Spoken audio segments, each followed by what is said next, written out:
For 1,000 cycles, the Vathar Concordance had known a single, irrefutable truth. Silence was strength. Order was power.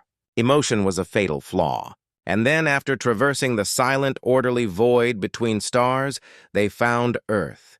It was, to their refined senses, an abomination, a swirling blue marble that screamed into the cosmos. It did not whisper with encrypted communications or hum with controlled energy signatures. It bellowed. It broadcasted a chaotic, unfiltered torrent of noise, ancient music, pointless dramas, furious arguments, and declarations of illogical love. It was the sound of weakness, the babble of infants in the galactic nursery. And from the cold, silent bridge of the Vathar flagship, the inevitability, High Counselor Zor-El listened to this noise and felt a deep, profound pity. He looked at the holographic representation of the world, a vibrant sphere of blues, whites, and greens, and saw it not as a jewel, but as a symptom of disease. A disease called chaos. His people, the Vathar, were the cure. They were tall, slender beings, encased in form-fitting bioarmor that shimmered like captured night. Their movements were economical, their faces impassive, their thoughts processed through logic engines that had long ago pruned away the messy weeds of feeling. They had brought order to 100 worlds before this one. Some had embraced their destiny with quiet acceptance. Others had resisted briefly with flashes of feudal energy. All had eventually been absorbed into the serene, silent perfection of the Concordance. Earth, Zor-El calculated, would be no different. The initial scans had confirmed their primitive state. Their technology was laughably crude. They still used chemical propellants to leave their own atmosphere. They hurled solid projectiles at one another in fits of tribal rage. Their global energy grid was a patchwork of inefficiency, prone to collapse. But most damning of all was their biology. They were soft, fragile creatures of water and carbon, ruled by cascading chemical reactions they called emotions. Fear, anger, hope. Each was a vulnerability, a crack in the armor that the Vathar would exploit with surgical precision. A sub-commander, his face a placid mask, glided to Zor-El's side. "High Counselor, we have analyzed their primary communication channels. They have formed a global council to receive our message. They call it the United Nations." The term itself was a contradiction, an illogical joining of words that proved his point. How could there be unity in a collection of disparate, bickering nations? "Prepare the transmission," Zor-El commanded, his voice a low, resonant hum that was felt as much as it was heard. "Standard benevolence protocol. They are children. We shall address them as such." On Earth, the atmosphere was anything but calm. In a vast, circular chamber in what was once New York City, the leaders of the world sat in tense silence. On the main view screen, the Vathar ship hung in orbit, a sliver of impossible darkness against the gentle curve of the Earth. It had not attacked. It had simply arrived, silencing every satellite it passed with effortless, contemptuous ease. It was a predator announcing its presence, knowing no prey could escape.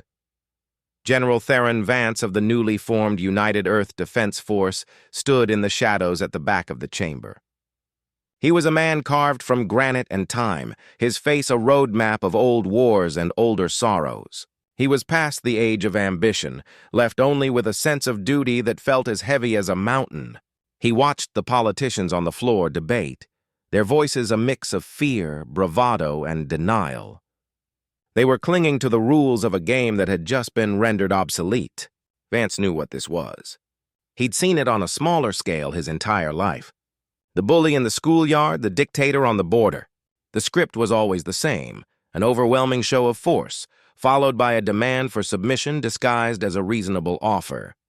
Then, the screen flickered.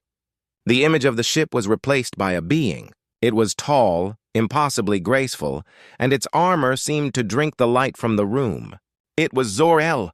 His voice filled the chamber, translated by the Vathar's flawless technology into perfect, unaccented English. It was a calm voice, a patient voice, the kind one might use to explain a complex concept to a simple-minded child. "Beings of Earth," Zor-El began, his expression unreadable. "We are the Vathar Concordance. We have come from the silent dark to bring you a gift, the gift of purpose, Your world is loud, chaotic, and inefficient. You exist in a state of perpetual conflict, wasting your energy on trivialities, guided by the flawed compass of emotion. This is not a judgment. It is an observation. You are like a beautiful but untuned instrument, creating only discord. We will tune you. He paused, letting the words settle. We will integrate your world into the concordance. Your suffering will end. Your wars will cease. Your chaos will be replaced with the serene harmony of order. You will be given purpose. You will contribute to a design far grander than your limited perceptions can currently comprehend. We do not wish for conflict. Conflict is inefficient. Lay down your primitive weapons. Deactivate your defense systems. Prepare your populations for peaceful integration. You have one of your days to comply. After that, we will begin the process of pacification. The choice is yours, a gentle hand or a firm one. The outcome, however, is inevitable. The transmission ended. The image of the dark ship returned to the screen. Silence, thick and suffocating, filled the chamber. It was broken by a flurry of panicked voices. Some argued for immediate surrender. To fight such a being was suicide. Others spoke of defiance, of dying on their feet rather than living on their knees. Vance remained silent, his gaze fixed on the alien ship. He wasn't thinking about the creature's logic or its advanced technology. He was thinking about its tone, the utter unshakable arrogance, the serene confidence of a being that had never known failure, never known doubt, never known fear. A being that had never had its back against the wall with nothing left but a sliver of hope. Hours later, after the arguments had faded to weary resignation, the world leaders made their decision. The message sent back to the Vethar ship was short, dignified, and unanimous. It was a simple word: no. Aboard the Inevitability, Zor-El received the reply. He processed it. For a fraction of a second, a data anomaly flickered in his logic core. It wasn't anger. It wasn't surprise. It was amusement, a fleeting, illogical sensation. The children were throwing a tantrum. They were choosing the firm hand. "Sub-Commander," Zor-El said, his voice as calm as ever. "They have made their choice. Begin the first phase of pacification. Target their primary military communications grid. Disable it. No casualties. Let them see the futility. Let them understand the gap between their emotional defiance and the cold reality of our power. This war," he concluded, turning to gaze at the swirling blue world, "was over before it began." Down on the surface, General Vance watched as the global defense network went dark, screen by screen. He heard the gasps and cries of despair from the technicians around him. But Vance felt no despair. He felt a strange, cold calm settle over him. The Vethar had made their first move, and it was exactly the move he had expected. They believed the war was a mathematical equation, a problem of overwhelming force applied to a weaker variable. They thought they were fighting humanity's technology. They had no idea they were about to fight its spirit. Vance turned to his aide, his eyes glinting with a light the Vethar could never have understood. "Get me the files for the Ares program," he said, his voice a low growl. "The old ones. The ones they decommissioned because they were too reckless, too inefficient, too human." The game had begun. And the Vethar, for all their logic, had no idea of the rules. The Vethar pacification began not with a bang, but with a whisper. Across the globe, military bases went dark. Power grids flickered and died. Communication satellites were surgically blinded. Zor-El watched the data streams from his command throne, a silent observer to a perfectly executed symphony of technological dominance. The attacks were clean, precise, and utterly bloodless. The humans' kinetic weapons platforms were neutralized by targeted energy pulses that melted their firing mechanisms without detonating their payloads. Their naval fleets found their engines dead in the water, their navigation systems spinning uselessly. It was a demonstration designed to induce a state of learned helplessness, to show the people of Earth that their tools were toys and their defenses were imaginary. According to every Vethar projection, societal collapse should have begun within hours. Mass panic, riots, and a breakdown of command structures were the logical outcomes.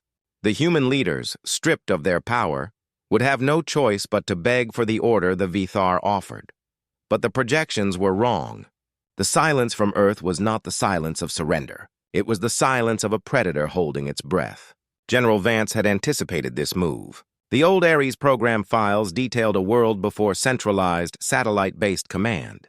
It was a plan built on redundancy, on decentralization, on the simple, unbreakable technology of fiber-optic landlines and shortwave radio.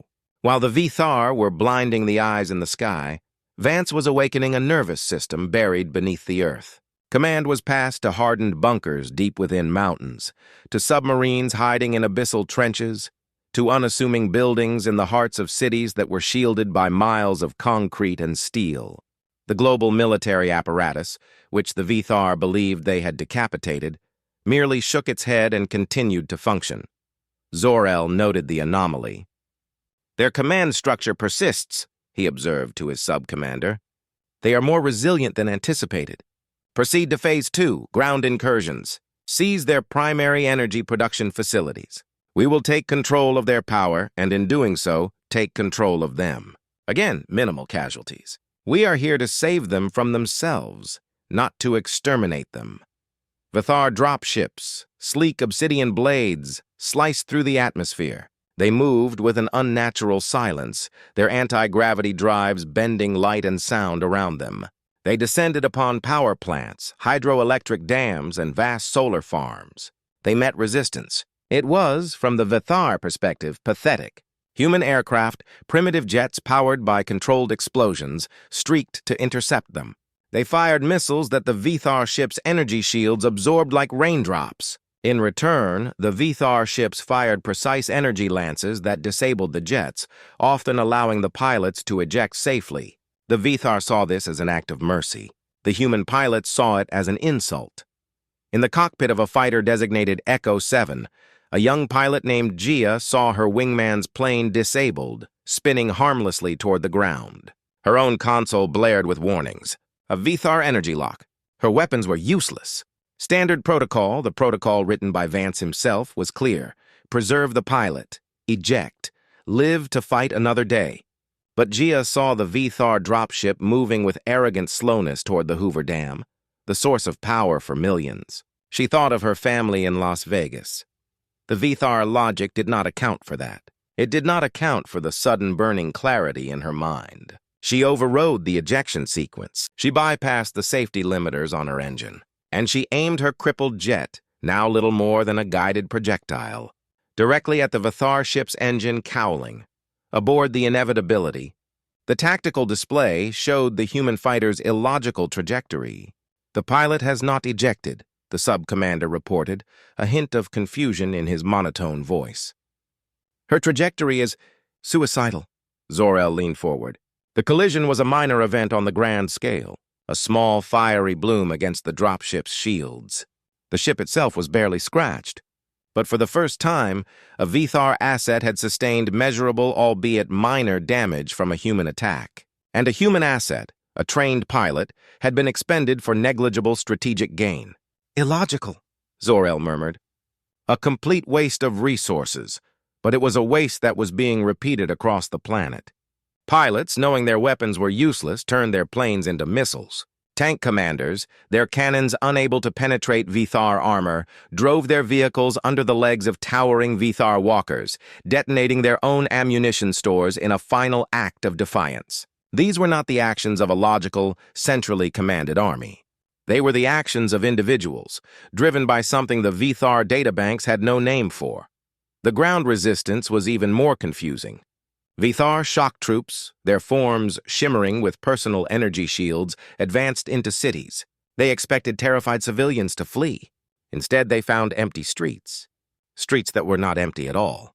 An old man in a window with a high-powered hunting rifle, firing a solid slug that wouldn't pierce a shield but could stagger a trooper for a vital second.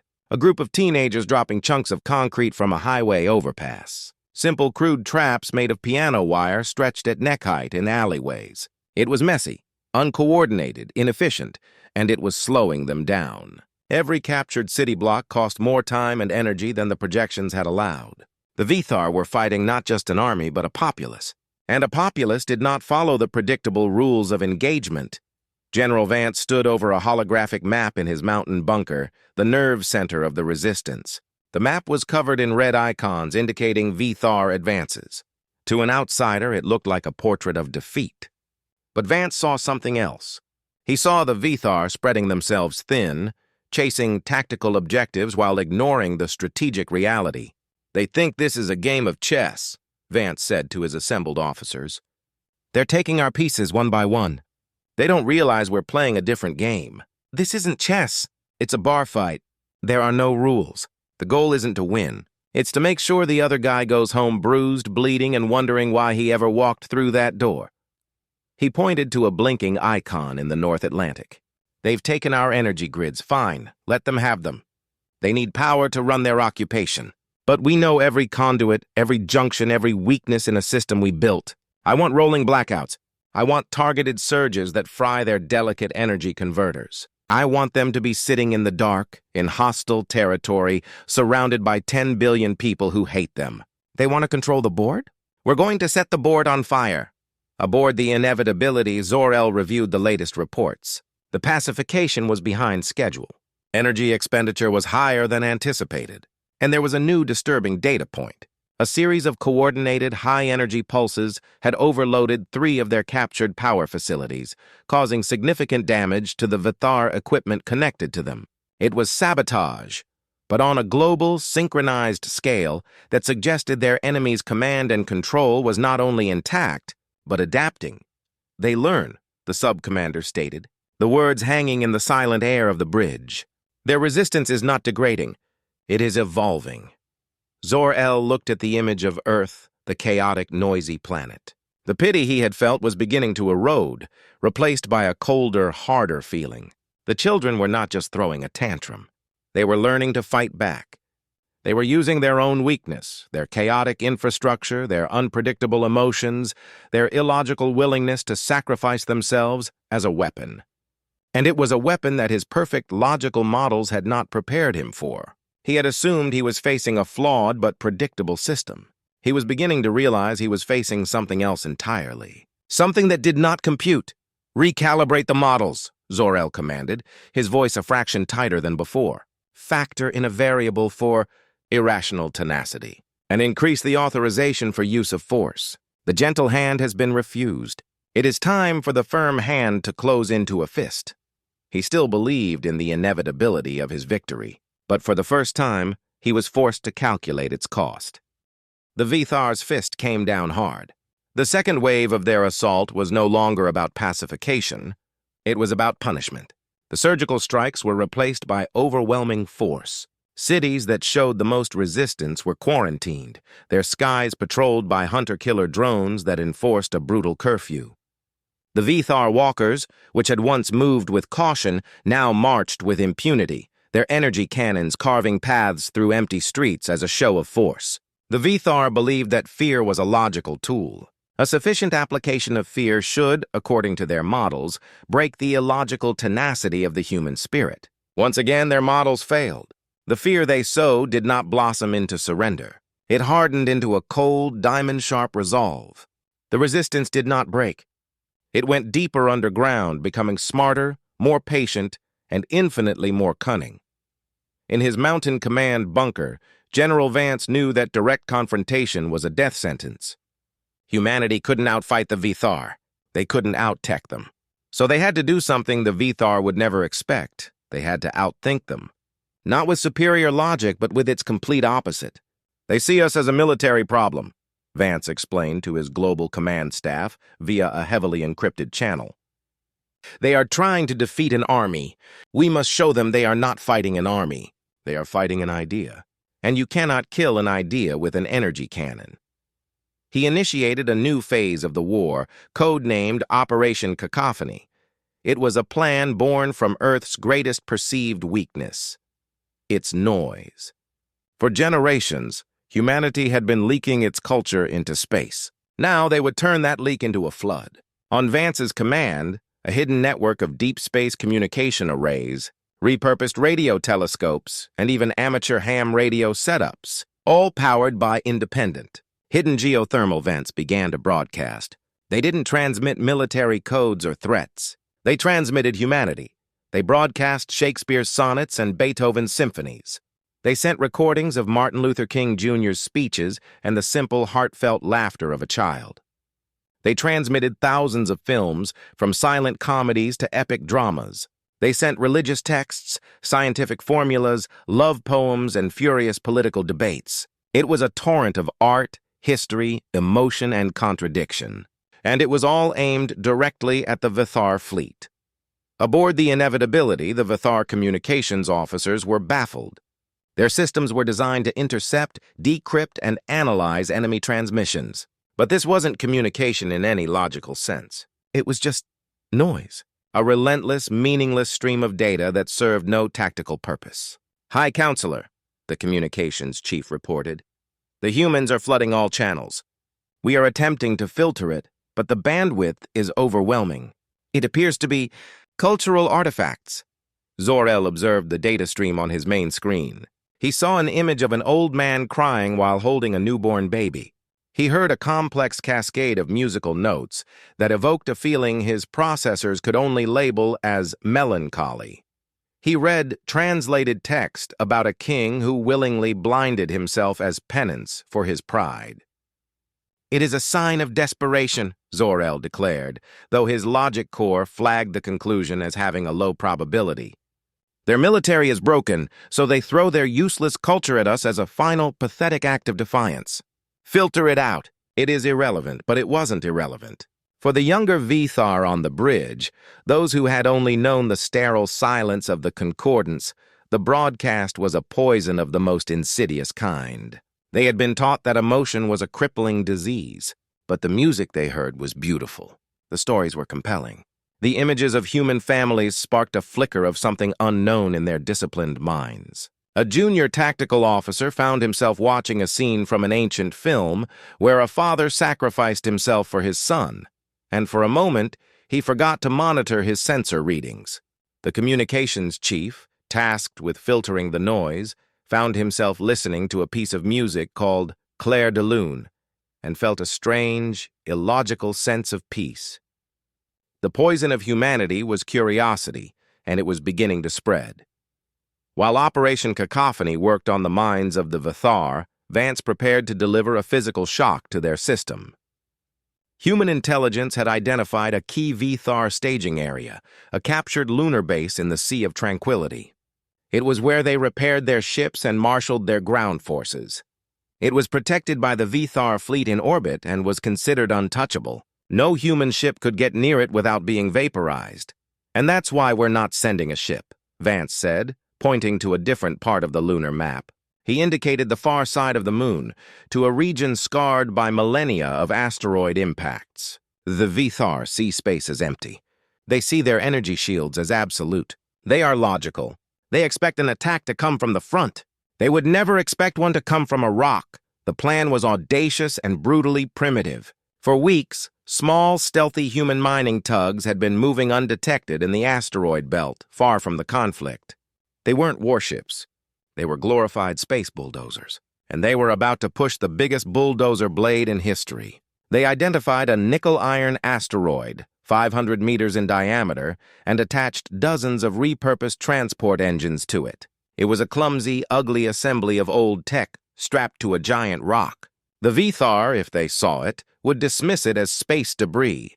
The tugs gave the asteroid a long, slow push, calculating its trajectory with agonizing precision. It was not a fast burn. It was a patient, gravitational nudge, sending the asteroid on a long, looping path that would use the moon's own gravity to slingshot it around the far side. It was celestial mechanics used as a weapon.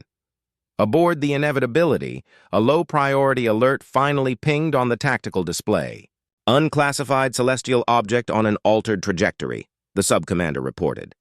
"Estimated mass. Significant. Trajectory appears to be a collision course with the lunar far side. Probability of impact with Tranquility Base is negligible." "It is a stray," Zor-El said, barely glancing at the display. "The humans are too primitive to even attempt kinetic bombardment on this scale. Ignore it." The Vithar ignored it, and the asteroid continued its silent, deadly journey. It swung around the dark side of the moon, out of sight of the Vithar fleet, accelerating as gravity pulled it in. It wasn't aimed at the base. It was aimed at a point on the lunar surface 20 kilometers in front of the base. The impact was silent, as all things are in a vacuum. But its effects were catastrophic. A mountain of rock moving at several kilometers per second struck the moon. The resulting explosion was purely kinetic, a force of nature that no energy shield was designed to stop. The entire lunar surface buckled. A seismic shock wave, more powerful than 1,000 of Earth's earthquakes, raced through the regolith. The ground beneath Tranquility Base liquefied, rising and falling like the surface of an ocean. The perfectly engineered VTHAR structures, built to withstand orbital bombardment, were not designed to be shaken to pieces from below. Buildings cracked. Landing pads split open. Ships that were undergoing repairs were tossed about like toys, their delicate systems shattered. The VTHAR fleet watched in stunned disbelief as their untouchable fortress was rendered a ruin. Not by an advanced weapon, but by a thrown rock. The shock on the bridge of the inevitability was palpable. It was an attack of such primitive, brutish cleverness that they had been completely blind to it. They had been watching for energy signatures, for warp drives, for all the signs of a modern space battle. They had never thought to watch the sky for a falling mountain. Zor-El stared at the damage reports, his impassive face for the first time showing a crack in its serene facade. The humans had used a weapon that cost them almost nothing, a weapon of gravity and stone, and it had crippled his invasion force more effectively than any energy cannon could have. He looked at the image of Earth, the chaotic blue marble that still broadcast its songs and its stories into the void. The amusement was gone. The anger was fading. In its place, a new feeling was taking root, something cold and unfamiliar. It was the logical assessment of an opponent who had been dangerously, catastrophically underestimated. For the first time, Zor-El felt a sliver of doubt. The destruction of Tranquility Base sent a tremor of pure shock through the VTHAR concordance. It wasn't the material loss that was so damaging. It was the psychological one. They, the masters of the galaxy, the architects of order, had been wounded by primitives throwing rocks. The attack was a violation of all known strategic doctrines. It was crude, inefficient, and breathtakingly effective. High Counselor Zor-El, for the first time in his long existence, was forced to confront the possibility of failure. His campaign was stalled. His forces were bogged down in a global insurgency. His junior officers were being subtly corrupted by the enemy's cultural broadcasts, and his own serene confidence was beginning to fracture. Logic dictated a change in strategy. Logic dictated that this messy, unpredictable species needed to be erased. Zor-El made a decision that would have been unthinkable just weeks prior. He abandoned the pretense of benevolent pacification. The goal was no longer integration. It was extermination. He recalled his scattered forces from the planet's surface, consolidating his fleet in high orbit. His flagship, the Inevitability, a vessel miles long and possessing the power to crack continents, moved to a geosynchronous position above North America. His message to the people of Earth was short and devoid of any previous condescension. It was a cold, simple ultimatum. "Your resistance has been noted," his voice boomed across every channel that Operation Cacophony had opened. "It is illogical and it is over. You will surrender unconditionally within 1 of your hours. A refusal to reply will be taken as your final answer. If you refuse, this vessel will begin systematic orbital sterilization of your planet's surface, continent by continent. We will grant you the silence you seem incapable of creating for yourselves."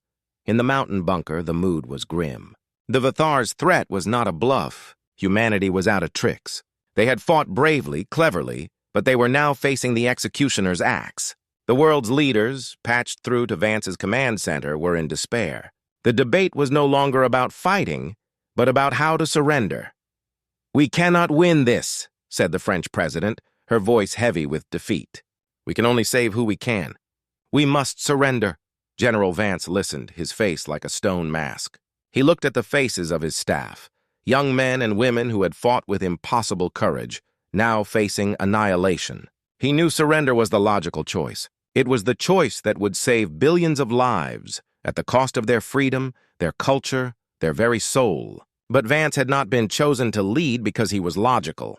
He was chosen because he understood the illogical, stubborn heart of humanity. No, Vance said, his voice cutting through the despair. "We will not surrender." A murmur of protest went through the room. Vance raised a hand. "We will not surrender. But we will not fight them on their terms either. Not anymore." He looked at his chief engineer, an old woman named Dr. Eris Thorne. "Is Project Ghost ready?" Dr. Thorne, her face pale but her eyes burning with intensity, simply nodded. "It's a one-way trip, Theron. You know that. The drives are unstable. The life support is theoretical. It only has to work once," Vance replied. He turned to the holographic map. He gave orders to the remnants of the United Earth Defense Fleet. "I want every ship we have left, every fighter, every corvette, every battered destroyer. Send them to engage the Vithar fleet. Tell the pilots. Tell them to make it a show they'll never forget." It was a suicide order, and everyone knew it. The human fleet was a sacrificial lamb meant to draw the Vithar's attention completely. While the last human warships powered up for their final, hopeless charge, Vance and a small, hand-picked crew of volunteers were boarding a different kind of ship. It was docked in a secret facility, carved out of an asteroid in the Kuiper Belt. It wasn't a warship. It was a ghost. Decades ago, humanity had begun building massive, sublight colony ships, intended for generations-long journeys to nearby stars. The project was abandoned when FTL technology was developed. These colossal, skeletal ships, named the Odyssey class, were left to drift in the dark, monuments to a slower time. Project Ghost had been Vance's secret gambit. His teams had spent the last month fitting these hollowed-out behemoths with the one thing they had in abundance: primitive, first-generation FTL drives. They were bulky, inefficient, and dangerously unstable, leaking radiation and tearing at space-time in a way that more refined drives did not. They were also the only thing the Vithar wouldn't be looking for. Vance stood on the bridge of the lead ship, the Endurance. It was a dark, cold place powered only by emergency lighting. There were no weapon systems, no shields. Just a single massive console controlling the FTL drive. His crew consisted of a dozen engineers and pilots, all of them past retirement age. All of them volunteers. "General," his comms officer said, her voice quiet. "The fleet has engaged. They're fighting like lions." Vance closed his eyes for a moment. He pictured the young pilots like Gia, throwing their lives away to buy him these precious few minutes. "They are more than lions," he whispered. "They are human." He opened his eyes, his resolve absolute. "Bring us around. All ships, slave your navigation to me. Let's not keep the devil waiting." Aboard the Inevitability, Zor-El watched the human fleet engage his forces. It was a pathetic sight. A swarm of gnats flying into a firestorm. The Vithar ships destroyed them with contemptuous ease. But the humans did not retreat. They did not break formation. They flew directly into the teeth of the Vithar guns, firing their useless projectile weapons until their ships were vaporized. It was the most illogical display he had ever witnessed. It was glorious, and it was utterly mad. It served only one purpose. It was a distraction. "High Counselor," his sensor chief reported, a new urgency in his voice. "We are detecting multiple massive objects emerging from the outer system, unidentified. No weapon signatures. No life support signatures. They appear to be derelict." Zor-El brought the image to the main screen. He saw them. 5 enormous, skeletal ships, tumbling slowly through space. They were clearly old, abandoned. Space junk. "Ignore them," he ordered, turning his attention back to the final, beautiful annihilation of Earth's fleet. But the ghost ships were not tumbling. They were positioning. They moved with slow, deliberate grace, using low-power thrusters to surround the Inevitability and its escorts. General Vance watched the Vithar flagship grow on his view screen. It was a city in space, a monument to arrogant power. "They still don't see us," Dr. Thorne said, her voice a mix of awe and terror. "They're so sure of what a threat looks like, they can't see the one that's right in front of them." Vance opened a channel to all of Earth, his voice broadcast from the dying bridge of a ghost ship. It was not the voice of a general. It was the voice of a grandfather. "People of Earth," he began, his voice calm and steady, "do not be afraid. Today we taught the galaxy a lesson, not about power or technology. We taught them about hope. Hope is not a logical calculation. It is the stubborn, glorious belief that the morning will come, even in the darkest night. It is the willingness to lay down your life, not for a guarantee of victory, but for the possibility of a future. Remember us, and live. Live for us. He cut the transmission. He looked at his crew, their faces illuminated by the soft glow of the console. They all nodded. It was time. "Dr. Thorne," Vance said softly. "Begin the sequence." "Sequence initiated," she replied, her fingers flying across the controls. "FTL drive spooling. Space-time capacitors are unstable, very unstable." "They'll do," Vance said, a faint smile on his lips. "All ships, on my mark, jump!" The Vathar sensor chief screamed, a sound never before heard on the silent bridge. "High Counselor, the derelicts. They're not derelict. They're powering up FTL drives.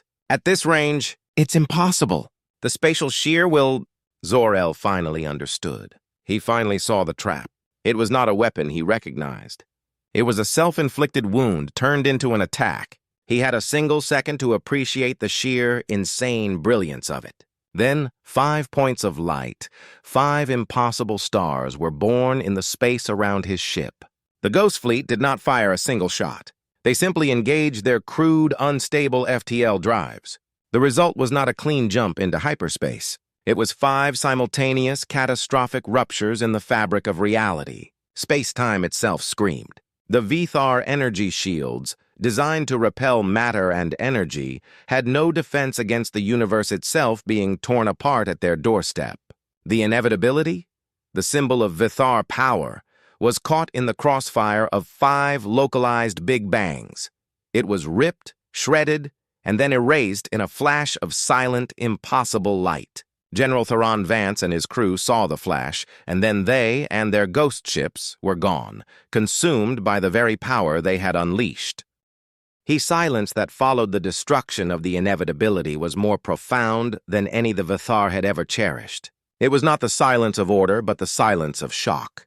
The remaining ships of the Vathar fleet floated in disarray, their command structure shattered, their leader and their flagship simply gone, erased from existence by a tactic so suicidal, so utterly alien to their way of thinking, that it might as well have been magic. The battered remnants of the human fleet, which had expected to be annihilated, stopped firing. The battle was over. The Vathar, for the first time in their recorded history, had been defeated. Aboard the Vathar cruiser Vigilance, a young sub-commander named Lyra now found herself the highest-ranking officer in the system. She had watched the flagship vanish, had felt the brutal ripple in space-time as the human ghost ships immolated themselves. Unlike Zor-El, Lyra had been one of the junior officers secretly listening to the human broadcasts. She had heard their music, their poetry, their impassioned speeches.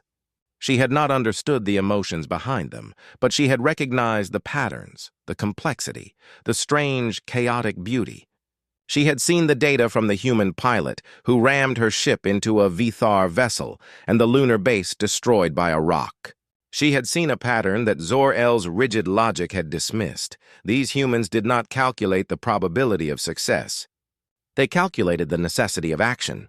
Her bridge was in chaos. Officers were shouting, demanding orders. Some wanted to retreat. Others, enraged and terrified, wanted to glass the planet below in retribution. Lyra looked at the blue world hanging in the void before her. It looked so fragile, so loud. And yet, it had just broken the unbreakable. It had defeated the inevitable. She finally understood. The humans' weakness, their emotion, was not a flaw. It was the source of their terrifying, unpredictable strength. It allowed them to conceive of actions, like Vance's final sacrifice, that no logical being would ever consider. They didn't just think outside the box. They set the box on fire. Lyra silenced her bridge with a single sharp command. "Open a channel to the human command," she ordered, her voice clear and firm. All frequencies, unencrypted. In the mountain bunker on Earth, the stunned silence was broken by the voice of a comms technician. "Ma'am, we're receiving a transmission. From the Vathar fleet, it's audio only. They're hailing us." The new acting leader of Earth, a civilian diplomat named Elena Riyadh, stepped forward, her face etched with exhaustion and grief. She had heard General Vance's final message. The entire world had. It was a wound that would never heal and a legacy that would never be forgotten. "Put it on screen," she said. A calm female voice, a Vithar voice, but one lacking Zor-El's arrogance, filled the room. "This is Sub-Commander Lyra of the Vithar Concordance. High Counselor Zor-El is gone. Command has fallen to me." There was a pause. "We have monitored your final transmission. From the one you called General Vance." Another pause, longer this time. "Our logic cannot process his actions. Our models cannot quantify a strategy that embraces self-annihilation for a non-guaranteed outcome. We came here to teach you order, to give you purpose." The voice faltered for a fraction of a second. "Instead, you have taught us a new variable, one our entire civilization has never encountered. You call it hope." Elena Riyadh stepped up to the microphone, her heart pounding. She did not feel triumphant. She only felt a profound sense of loss, and a sliver of that very same hope Vance had spoken of. "We did what we had to do to survive," she said, her voice shaking but clear. "We did what we had to do to remain human." "We understand," Lyra replied, and the simple sincerity in those two words stunned everyone in the command bunker. "We are withdrawing our forces. We must return to the Concordance. We must reevaluate."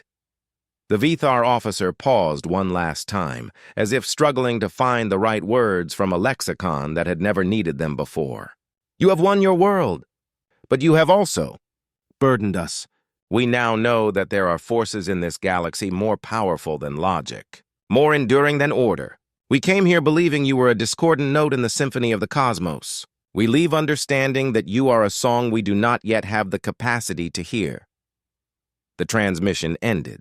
On the main screen, the Vithar fleet, once a menacing crown of thorns around the planet, began to move. They did not flee in a panic. They reformed into a precise, orderly formation. Then, one by one, they turned and vanished into the silent blackness of space, leaving Earth alone once more. Across the planet, a slow, dawning wave of celebration began. People poured into the streets, not with wild cheering, but with a kind of tearful, solemn joy. They had survived. They had looked into the face of extinction and had not blinked. They had paid an impossible price, but they were still here. They were still human. In the command bunker, Elena Riyadh stood watching the empty space where the Vithar fleet had been. A technician handed her a data slate. It was a transcript of General Vance's last words. She read the final line again. "Remember us, and live. Live for us." Humanity had been tested by a power that saw them as flawed, weak, and illogical. And they had proven that in those very flaws, in that emotional, chaotic, beautiful weakness, lay a strength that could shake the stars. The galaxy was no longer laughing at humanity. It was listening. And for the first time, it was hearing their song, the song of hope, the song of sacrifice, the song of a species that had earned its place among the stars, not by being perfect, but by being perfectly, stubbornly, and gloriously human. The morning had come. The silence that followed the destruction of the inevitability was more profound than any the Vithar had ever cherished. It was not the silence of order, but the silence of shock. The remaining ships of the Vithar fleet floated in disarray, their command structure shattered, their leader and their flagship simply gone, erased from existence by a tactic so suicidal, so utterly alien to their way of thinking, that it might as well have been magic. The battered remnants of the human fleet, which had expected to be annihilated, stopped firing. The battle was over. The Vithar, for the first time in their recorded history, had been defeated. Aboard the Vithar cruiser Vigilance, a young sub-commander named Lyra now found herself the highest-ranking officer in the system. She had watched the flagship vanish, had felt the brutal ripple in space-time as the human ghost ships immolated themselves. Unlike Zor-El, Lyra had been one of the junior officers secretly listening to the human broadcasts. She had heard their music, their poetry, their impassioned speeches. She had not understood the emotions behind them, but she had recognized the patterns, the complexity, the strange, chaotic beauty. She had seen the data from the human pilot who rammed her ship into a Vithar vessel and the lunar base destroyed by a rock. She had seen a pattern that Zor-El's rigid logic had dismissed. These humans did not calculate the probability of success. They calculated the necessity of action. Her bridge was in chaos. Officers were shouting, demanding orders. Some wanted to retreat. Others, enraged and terrified, wanted to glass the planet below in retribution. Lyra looked at the blue world hanging in the void before her. It looked so fragile, so loud. And yet, it had just broken the unbreakable. It had defeated the inevitable. She finally understood. The humans' weakness, their emotion, was not a flaw. It was the source of their terrifying, unpredictable strength. It allowed them to conceive of actions, like Vance's final sacrifice, that no logical being would ever consider. They didn't just think outside the box. They set the box on fire. Lyra silenced her bridge with a single sharp command. "Open a channel to the human command," she ordered, her voice clear and firm. All frequencies, unencrypted. In the mountain bunker on Earth, the stunned silence was broken by the voice of a comms technician. "Ma'am, we're receiving a transmission. From the Vithar fleet, it's audio only. They're hailing us." The new acting leader of Earth, a civilian diplomat named Elena Riyadh, stepped forward, her face etched with exhaustion and grief. She had heard General Vance's final message. The entire world had. It was a wound that would never heal, and a legacy that would never be forgotten. "Put it on screen," she said. A calm female voice, a Vithar voice, but one lacking Zor-El's arrogance, filled the room. "This is Sub-Commander Lyra of the Vithar Concordance. High Counselor Zor-El is gone. Command has fallen to me." There was a pause. "We have monitored your final transmission. From the one you called General Vance." Another pause, longer this time. "Our logic cannot process his actions. Our models cannot quantify a strategy that embraces self-annihilation for a non-guaranteed outcome. We came here to teach you order, to give you purpose." The voice faltered for a fraction of a second. "Instead, you have taught us a new variable, one our entire civilization has never encountered. You call it hope." Elena Riyadh stepped up to the microphone, her heart pounding. She did not feel triumphant. She only felt a profound sense of loss, and a sliver of that very same hope Vance had spoken of. "We did what we had to do to survive," she said, her voice shaking but clear. "We did what we had to do to remain human." "We understand," Lyra replied, and the simple sincerity in those two words stunned everyone in the command bunker. "We are withdrawing our forces. We must return to the Concordance. We must reevaluate